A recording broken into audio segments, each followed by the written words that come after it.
Alright, how you guys doing? Welcome back. It's Saturday, so urban legends. Why not? We got Drew's, Bacon, Chunk Small, Dougie. How you guys doing? Appreciate you guys popping in. If you guys watching this on YouTube, make sure you guys pop into either Twitch or Mixer. Catch it live, join in on chat. If you're watching on YouTube, make sure you guys do the things. Do all the things. Alright, so urban legends. As you guys know, I've been doing it for what? A couple months? Just various stories. So, sit back, relax, and hopefully you guys enjoy them. Got this going on. I want to see, that's not even close to accurate. That's awesome. Alright. So I decided to pop chat up so you guys could kind of see what's going on. Make sure I got all the bots logged in. There we go. Nice. Alright. First story. Got delicious pizza going on right after this. Alright. You left a VL. Oh my god, those guys rock too. You love these stories. So hopefully I got some good ones and it'll keep you guys entertained. And like I said, if you haven't had a chance, you can check out the old ones on YouTube. I've been posting them pretty much right after I get done live streaming them. And it's Sunday for you. That's because you're in the future. Alright? You're in the future with no toilet paper right now. You got none. Not very many people do. Well, some people. Some people have too much. So let's start with our first story. We're gonna talk about this girl. All right. This woman here, you may not know her. She's a bad bitch. All right. I'm just gonna say it. This is Cheng. You know what makes Cheng a badass? And I'm going to tell you, it's not because she stole toilet paper, alright? You want to know where the toilet paper is? I can only assume people are dressed like mummies. They're wrapping themselves head to toe, walking around like mummies. What else are you going to do with that much toilet paper? That was just a cough, man. It wasn't the corona. Alright. But everybody with them hosts, man, thank you. Alright. Cheng. Alright. I want to tell you about Cheng because she started her career. And she started her career as a prostitute. This was taken off of History Daily. But her being a prostitute's not what made her badass. Okay? Because, after she got done being a prostitute, she went ahead and married a powerful corsair. This was in 1801. Alright, now together, these two created a pirate empire of several hundreds of ships and over 50,000 men. Alright, the Ruthless Armada, they went ahead, they pillaged everything. Anything and everything, from coastal villages to fishing vessels, all in southern China. Alright, after her husband died in 1807, that's when she took control over the entire fleet. And under her command, the fleet had over 600 ships and nearly 70,000 men. They all enjoyed a buttload of money. Alright? Now, I'm going to tell you what she's most known for is her strict code of conduct. Alright, you gotta have rules. If you're going to be a pirate, you gotta have pirate rules, right, Bacon? Alright, her strict code of conduct is she held all her men to a very high standard. Any pirate who deserted had their ears chopped off. And if she caught a man stealing, she behead him. Just like that. Alright, and if any man on her ship raped a female captive, she'd behead them. Even if a man had consensual sex on duty, they would have their head cut off with a battle axe. And the woman, she'd be tied to a cannonball and thrown overboard. Alright, she wasn't messing around. She wasn't one to be messed with. And her flag was a red flag fleet. And this was a very formidable, well organized fighting pirate machine. She terrorized so many coastal villages that in one village, her and her men captured and beheaded 80 of the village's men, abducted the women and children, and sold them into slavery. Other villages were lucky. They were only forced to pay huge taxes to the pirates. She also led her fleet into battle after battle on open seas against the Chinese government, the East India Company bounty hunters from England and Portugal. And during one such battle, she overtook all the military ships and the Chinese government was forced to fight from fishing boats. In this series of fights between 1809 and 1810, she was there getting close to the brink of defeat, so she went ahead and surrendered and accepted amnesty. So agreement for herself not being a pirate anymore. She got to be free, keep all her treasure, and she spent the rest of her life gambling, living it up, and she died at the ripe old age of 69. So, we're going to talk about, that badass pirate woman. Ladies hardcore, alright? Just hardcore. Nah, it's all good, Bacon. So yeah, if you guys got ambitions to be a pirate, that lady was a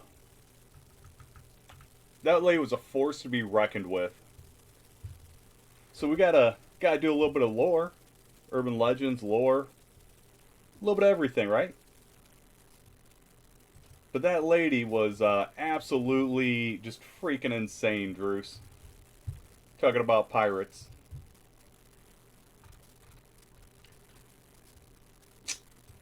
All right, so let's go into our next story.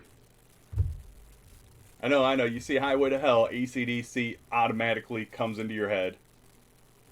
That's the first thing that's going to pop in your mind. A little bit of AC/DC. It's a great song.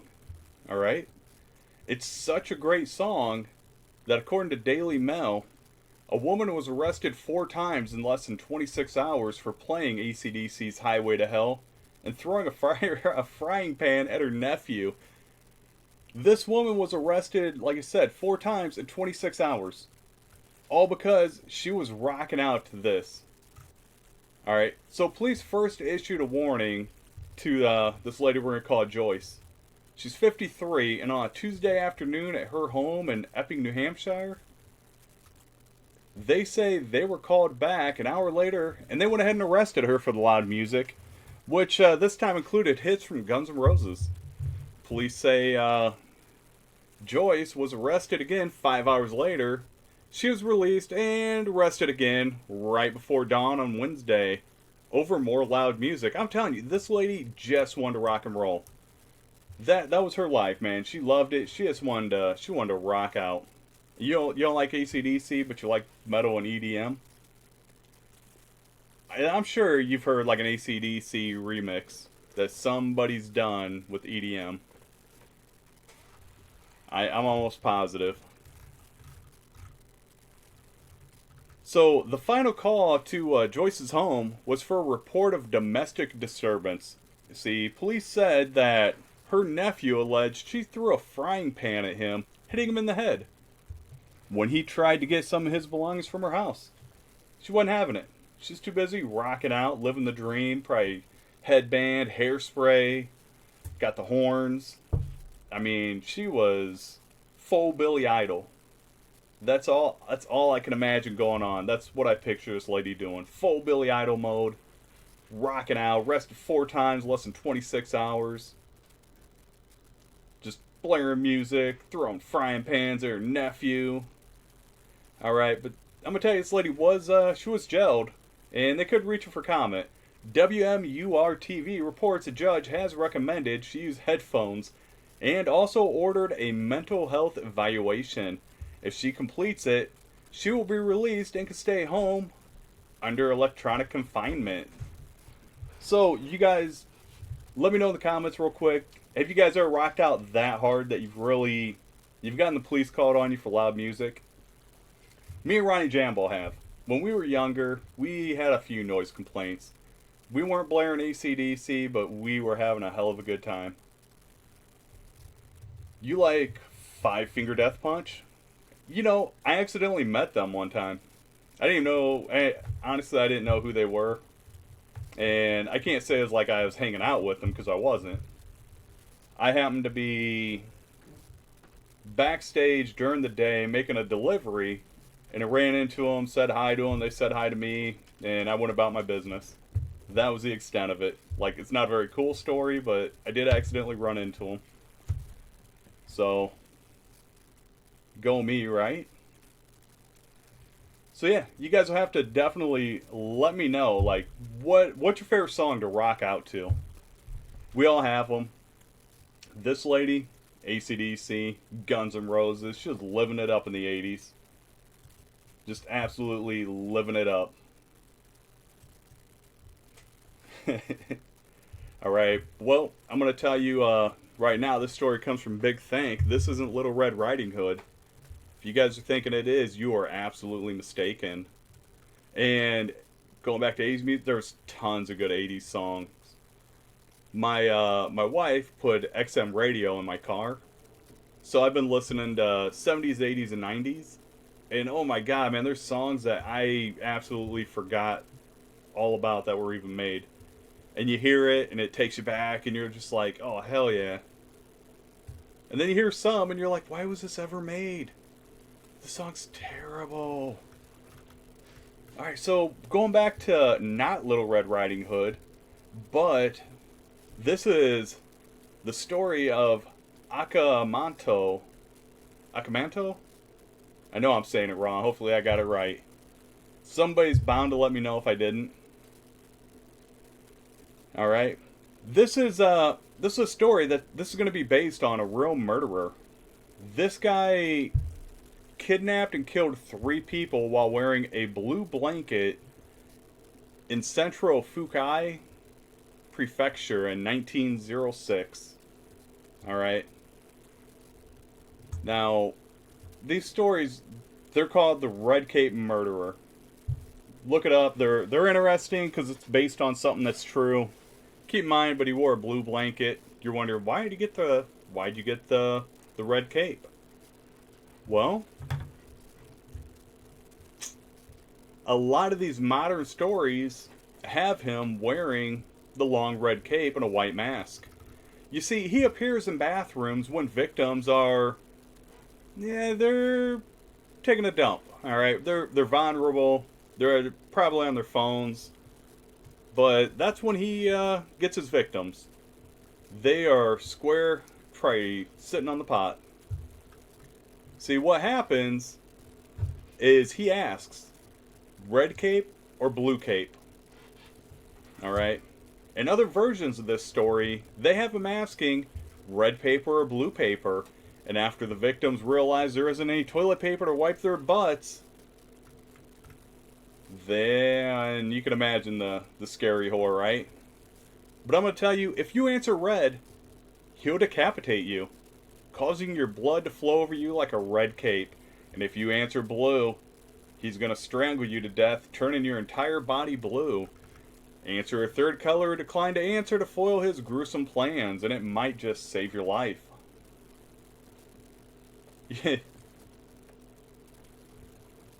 You changed your name to Raid Away. Okay. Like Raid, the aerosol can that kills bugs.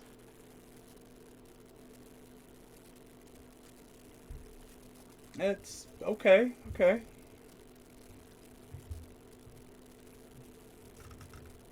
So yeah, what do you guys think? Red cape or blue cape? Red paper or blue paper? Because right now there's a lot of people without toilet paper. I'm sure they wouldn't care what kind of color it is. One of the funniest things I think I had read in the news when the toilet paper thing was at its height, people were going as far as to buy out the novelty toilet paper on Amazon. Those like $5, $10 something a roll. Like people were buying that.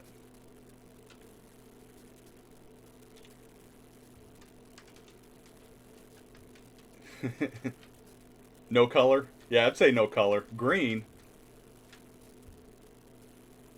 the color of TP.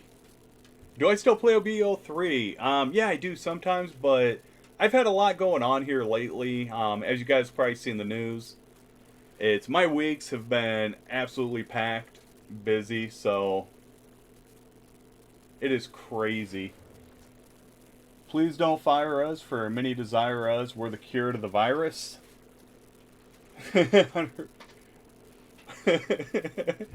Okay, well, it is kind of nice. I can, you guys can see what's going on with Twitch, and you can respond to them. They can respond to you. So I do like that. All right. So yeah, no, I'm right with you guys though. I would probably say no color on the toilet paper. All right, just none.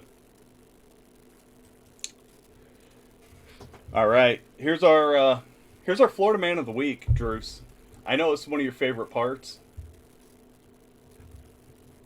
All right, this is gonna get insanely crazy for Florida Man of the Week, and the story's not for the weak of heart. All right, it is not for the weak of heart. You're level 49, and here Dougie's talking about, is that crap? I hope not. This is Cinnabons. Like, if your crap's looking like Cinnabons, I don't know what to tell you. I'm concerned. Okay. See, according to this article, which was from WBNQ, we're going to tell you about the story of a 41-year-old man named Martin Klein. And you're going to see how Cinnabons are the cause of this entire story of this poor Florida man. Alright, so take a seat, sit back. Like I said, this ain't for the faint of heart. Because Mr. Klein, he was arrested after he experienced shoplifting gone wrong. See, this happened in Las Vegas. Had this happened in Florida, he would have been a true Florida man, but because it's outside of the state, he's an honorary Florida man. So, Mr. Klein and his partner, Jerry Weiss, they'd stolen several grocery items from a Las Vegas Walmart. See, reportedly, Martin and Jerry went shopping at approximately 11 a.m. And they headed towards the breakfast food aisle because at 11 a.m., who doesn't want breakfast? I think everybody in their right mind would want some.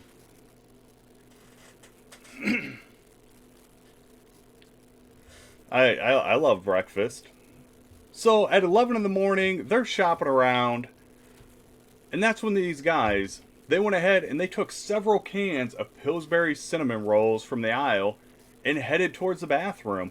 See, according to security cameras, Martin and his partner entered the restroom and hung out there for nearly 20 minutes before exiting. See, a gentleman said he had went to the bathroom to wash his hands when he heard a man in one of the stalls moaning. He had no idea what was happening. Said he washed his hands, went back to a station in the deli department, and that's what this gentleman said. He, like I say, he's an employee of the store. See, soon after, Martin was approached by Walmart security after they noticed the two men enter the restroom. Martin told his partner to find his mother in front of the store. The security then proceeded to ask him to show the items that were taken into the restroom. After Martin declined and denied allegations of having anything, he walked away to meet up with his partner. Security followed him as he met up with the other person that he was with in the restroom. A security guard, Mr. Jones, said, "I grabbed Mr. Klein, and that's when his friend squeezed KY jelly in my face." That has to be a little bit unpleasant. He got a little bit of KY in his eyes, and on the floor. That's when he attempted to grab Mr. Klein, and that's when they both fell. And he landed right on top of Mr. Klein. That's when he heard a loud popping noise. Mr. Klein screamed loudly and fluid started to run from his backside. It was so disgusting, but at least he caught the suspect. Both men are being held on a $3,000 bond, word of the wise. Shop smart, and definitely don't stick the tubes of Pillsbury Cinnabons up your butt. Because that's what happened, according to the story. They went to the bathroom, they did something, he shut. You've opened those tubes before, and that pop that they do, apparently that was up his ass. I probably should have led the story with that. Because when he fell and it caused it to pop open, it sounds like it ruptured something. Something a little unpleasant. Word of the wise, don't steal. Don't be a shoplifter. Nothing good can come of it. Once again, if you guys are new to the channel, this is Urban Legends. I do every Saturday at 6 p.m. Central Time. Afterwards, I post them on YouTube. As a gay man, I'd never advise such an act. It's stupid. You know what? It's to each their own. But I wouldn't advise anything that explodes going anywhere it shouldn't. If it's going to make a loud boom sound, especially like a dough popping sound, that can't be pleasant. Once again, that story, man, it's if you want to read it, it's up on WBNQ.com. It's an interesting one, all right?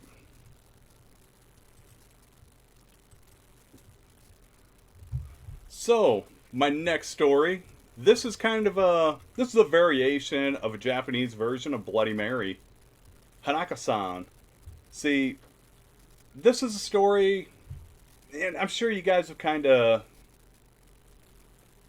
you've heard similar stories like this. I know they got something like it in Harry Potter. By the way, the bathrooms you see on the screen, I've actually had to use one of those. It's not fun. 1 star. Alright? I rate it 1 star. Not good. Not a good time. So, Hanako is a spirit that can be summoned, and all you have to do to summon them, well, you'd have to be either really brave or just plain crazy.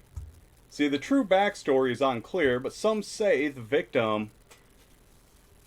this was a victim of an air raid during World War II, as they were hiding in a bathroom stall when the school went up in flames. Others say she ran into the bathroom to hide from the murderous parents. So there's a couple different variations, but one thing's clear.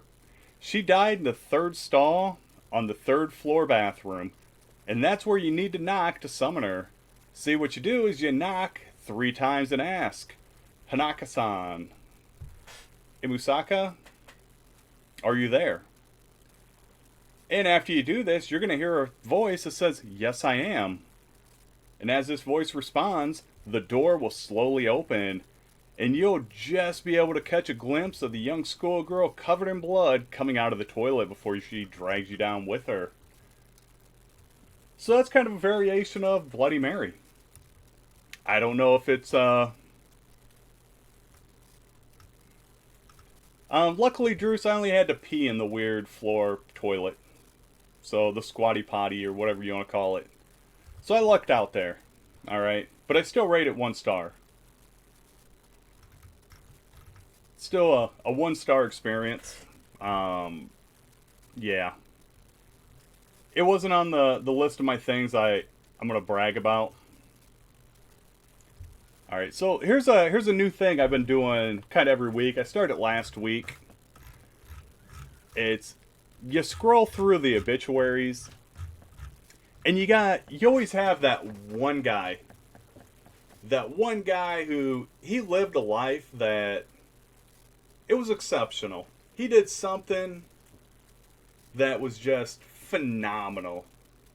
So for this gentleman here, this was reported on a bunch of different websites, but the obituary is the same on all of them. The website I'm going to utilize the one off of was thedad.com.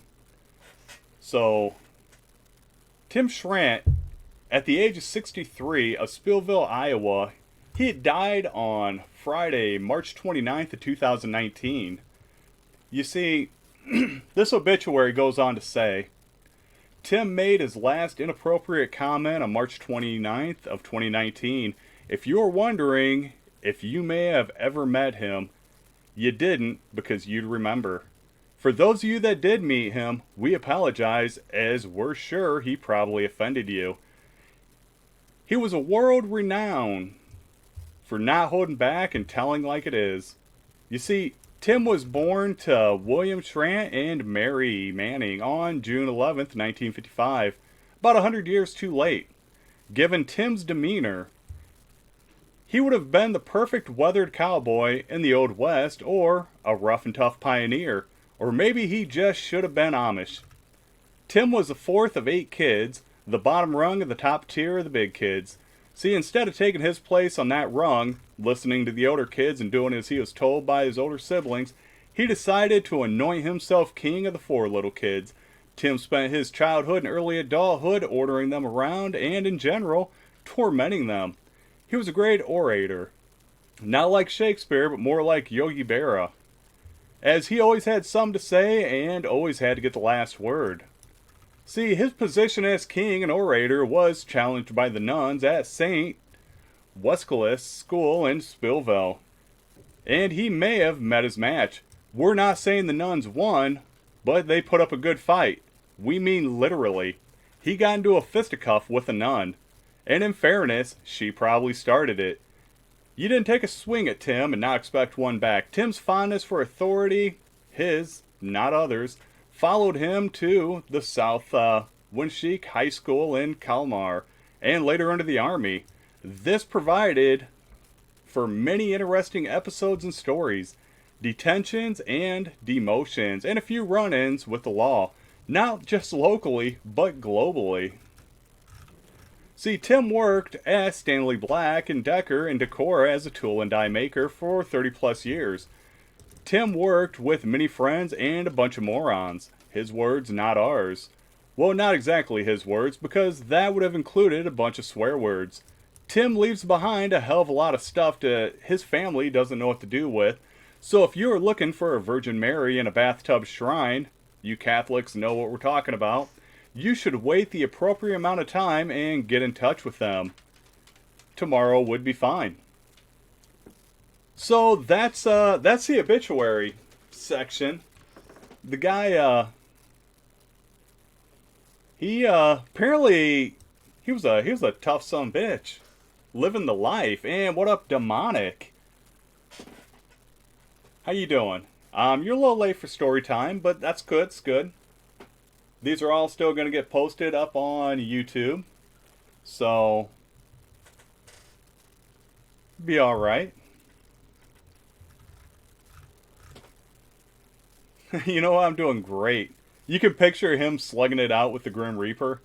I can only imagine him fighting it out with a nun. Like, I never went to religious school or anything like that, but it's it can get crazy. The stories I've heard, like they can get weird, right? So give it up to that guy living the life. So our next story, man, this one here absolutely cracks me up. This is from the New York Post, by the way. And no, I know what you're thinking, this is Bigfoot. This isn't Bigfoot. All right, it's not Bigfoot. This is a plumber from Minneapolis. See, this man claims he's seen Bigfoot. And this guy also wears a homemade suit of raccoon pelts in the woods in North Carolina. And you know what? At this time, it's when a group of Bigfoot hunters mistook him for the legendary beast. See, Gowan McGregor, 36, said he was alone Friday night in McDowell County, northeast of Asheville. That's when he donned his furry suit to perform his shamanistic ritual. I don't even know what that is, so he should have a YouTube channel. Alright, so this particular night, he had heard some sounds and saw some lights, is what McGregor told the Post. And he stated, "We were startled, and rather than to say anything, I just turned around, swiftly went back into my tent, and went to sleep." So if you were startled and you were scared of something, you're just going to go to bed? I'm running. Pushing someone down, I'm running. Dude went to bed. Mm-mm. Went to bed. See, he goes on also to say that what he saw didn't communicate anything to him. And the next day, he saw in the news that there were reported Sasquatch sightings in that area. So, being the good citizen he is, he called the cops and he gave them the deal. Like, hey, I was wearing a fur suit. People thought I was Bigfoot. Wasn't Bigfoot, it was me. That's what he probably told the cops.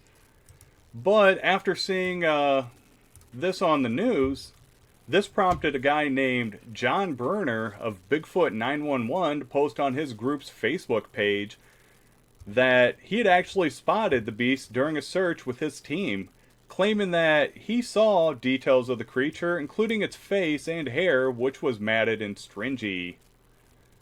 See, the eyes were further apart than human eyes, Bruner wrote on the group's page. And the police in Greenville, they issued a tongue-in-cheek warning on its Facebook page. A lot of stuff going on Facebook. So they went ahead and they said, basically, it's, don't shoot the guy, alright? I'm just laughing at this costume. This thing's hilarious. But they go on. "I think we could say with some confidence that proof of Bigfoot still eludes us," the post read. "If you see Bigfoot, please do not shoot at him or her, as you'll most likely be wounding a fun-loving, well-intentioned person sweating in a gorilla costume."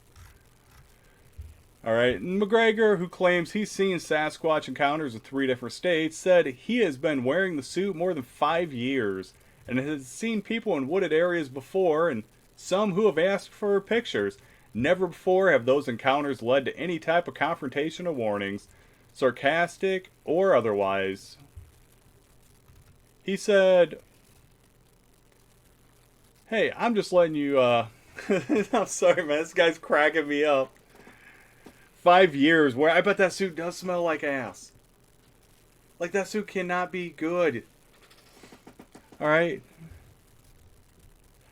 He does go on to say, though, he's like, "I'm just letting you know that the story in the news about the Sasquatch was me. And just to set the record straight, I don't want any trouble," McGregor recalled his discussion with the police. "But also, I don't want any misinformation out there. I'm not sure they took me too serious," he states, but at least he tried setting the record straight. You know, McGregor said he's had encounters with Sasquatch, whom he characterized as an angel of the forest, rather than a flesh and blood animal. Like I said, he's seen him in Minnesota, Wisconsin, and Michigan. And he goes on to say, "I've never communicated with him. I've only looked him in the eye," he said. "I don't think the Sasquatch is an animal. You have all these sightings and no one's been able to find a body. So you either have these encounters that aren't real or they're supernatural." But Burner from his Facebook group, he doubled down on his take on the alleged sighting on Thursday, saying, "There's a few problems with McGregor's version of the events. The creature I saw was 8 foot tall with stringy matted hair.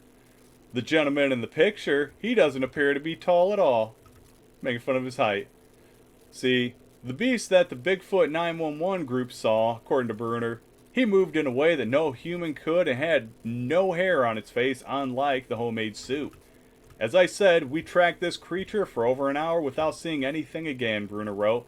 "Folks, I'm not making any money here. I do this because I love it, and I'm trying to solve a mystery for me, and why anybody would say this is beyond me. It makes me question whether I'm going to post further expedition findings on social media." So apparently he's getting a lot of grief for saying he saw Bigfoot. Personally, I want to know more about this guy wearing this raccoon suit thing. and he probably like goes home to a spouse and is married and loves people, uh, things. There's something weird going on. They eat their dead or bury their dead. Yeah. All right. So to end the night here, I'm gonna give you guys one more honorary Florida man story. Okay. Yeah, if you didn't have video games or any kind of streaming, I'd probably be running around the woods in a raccoon suit. You are absolutely correct on that. Like me and Jambo, we'd both be running around raccoon suits, pretend to be Bigfoot, wearing fake big feet. I can see that. I can see that happening, though. Truthfully, I can. All right, this was reported on by Fox News. So FoxNews.com came out with this story. And this here, this is our honorary Florida man. Okay? He's not even honorary. I think he is from Florida. He's a true hardcore Florida man. So Larry Adams, 61. This man was arrested after a bizarre confrontation. Don't worry, I'm going to go into detail. See, Larry, he's a character, all right? So, residents said this confrontation was sparked by loud music coming from a car outside a Daytona Beach apartment complex late Monday night. See, one neighbor told Fox 35 Orlando that Adams initially tried to frighten the group, but the bid backfired. Adams allegedly also threatened to shoot the group, and when that really didn't scare him, he went and he grabbed roach spray and started spraying it at him. He tried dousing him with roach spray. See, when the cops arrived, they noted Adams had a cut on his forehead. And see, this cut, this came from when he struck a car frame with nunchucks that unexpectedly bounced back off the vehicle's body and smashed him in his own face. So while trying to look badass with nunchucks to scare these people off, he whacked himself in his own goddamn face after spraying them with roach spray. So, as you can probably guess, Adams was booked in to the county jail on charges of aggravated battery and assault, according to the station. The manager of the apartment complex did tell Fox 35 that Adams is set to be evicted, innocent until proven guilty. No public intox. You know what?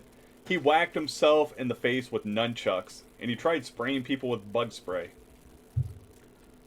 That is not how you make friends, people. That's not it. So, if you guys want to go over, talk about any more of these stories after the stream, feel free, pop in Discord. These should be up on YouTube shortly. I do keep my streams just to these on Saturdays. Everybody that's kind of coming in, popping in, doing chat. Appreciate everybody being here. You guys have a fantastic Saturday, and I will see you next time.